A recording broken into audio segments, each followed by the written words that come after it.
इसलिए कि हमारा हिंदुस्तान का जो दयनीय स्थिति हो चुका है उसमें अगर जो कहीं कुछ कर सकते हैं, किसी में क्षमता है, तो माननीय श्री लालू प्रसाद यादव जी में है। माननीय सांसद रामकृपाल यादव जी की बात रहा तो बड़े भाई हैं, पहले भी थे।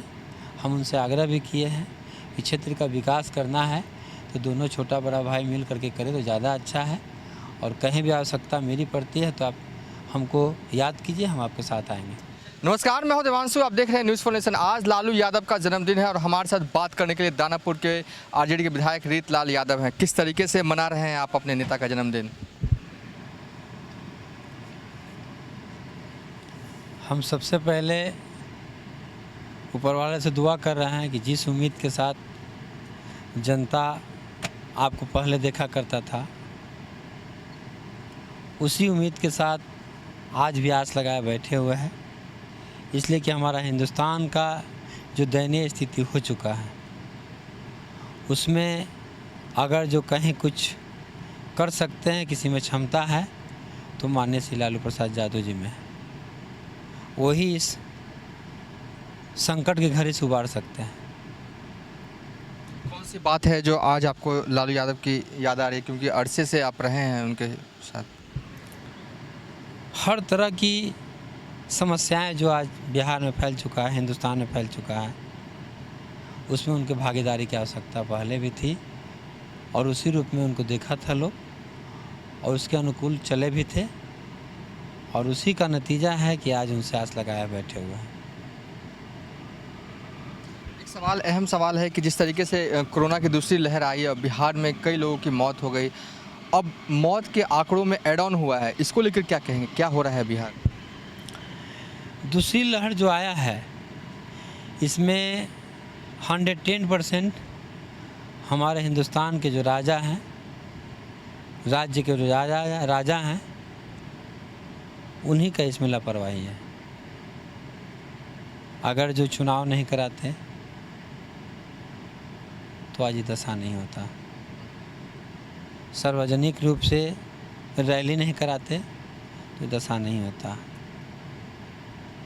कई एक राज्य में आदमी मर रहा था कोरोना के कारण, और सरकार एडवाइस पर एडवाइस, संदेश पर संदेश देते जा रहा था कि आप सोशल डिस्टेंसिंग का पालन करें, सैनिटाइज यूज़ करें, 2 फीट की दूरी, जीना है ज़रूरी का नारा दे रहे थे।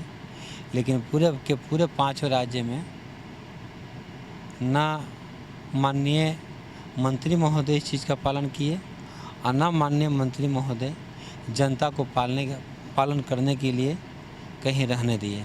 हर जगह अपने स्वार्थ में मजबूर कर दी जनता को कि तुम मेरे साथ आओ, रैली लेकर के आओ, जनता दिखाओ कि हम तुम्हारे साथ कितने साथ हैं।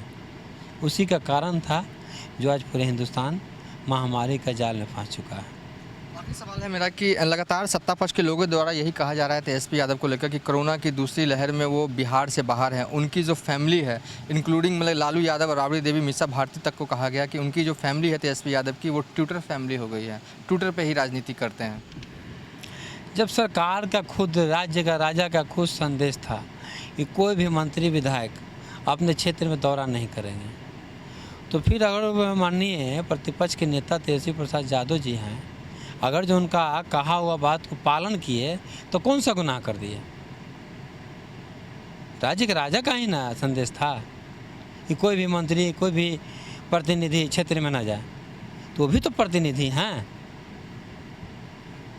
उल्लंघन करते तो उनका चर्चा होता कि राज्य की बात नहीं मानते हैं। आज राज्य के संदेश को पालन किए तो फिर कहा जा रहा है कि आप जनता को छोड़ दिए, ट्विटर बॉय हो गए हैं। तो जितने लोग ट्विटर का काम कर रहे हैं सब ट्विटर बॉय हैं। एक सवाल यह है कि पीपा पुल अब गए थे रामकृपाल यादव के साथ, सांसद हैं स्थानीय, क्या आपने अधिकारियों से बात भी की थी फ़ोन पे? क्या उसका निराकरण निकला? क्या वो जल्द ठीक होने वाला है या कि सरकार फिर वैसा ही हालत रहेगा पीपा पुल का? जब से पीपा पुल टूटा था उस वक्त से हम प्रयासरत थे। सारे अधिकारी जो हैं एक्सिक्यूटिव थे, उनसे सारे लोग से बात हो रही थी हमको, ठेकेदार से बात हो रही थी हमको। उन लोगों का प्रयास था, प्रयास किए भी, और प्रयास का नतीजा है कि आज पीपा पुल जुट चुका है, चल भी रहा है। माननीय सांसद रामकृपाल यादव जी की बात रहा तो बड़े भाई हैं, पहले भी थे। हम उनसे आग्रह भी किए हैं कि क्षेत्र का विकास करना है तो दोनों छोटा बड़ा भाई मिल करके करें तो ज़्यादा अच्छा है। और कहीं भी आवश्यकता मेरी पड़ती है तो आप हमको याद कीजिए, हम आपके साथ आएंगे। चलिए, दानापुर के आरजेडी के विधायक रीत लाल यादव फिलहाल अभी तक के लिए इतना ही। आप देखते रहिए न्यूज़ फॉर नेशन।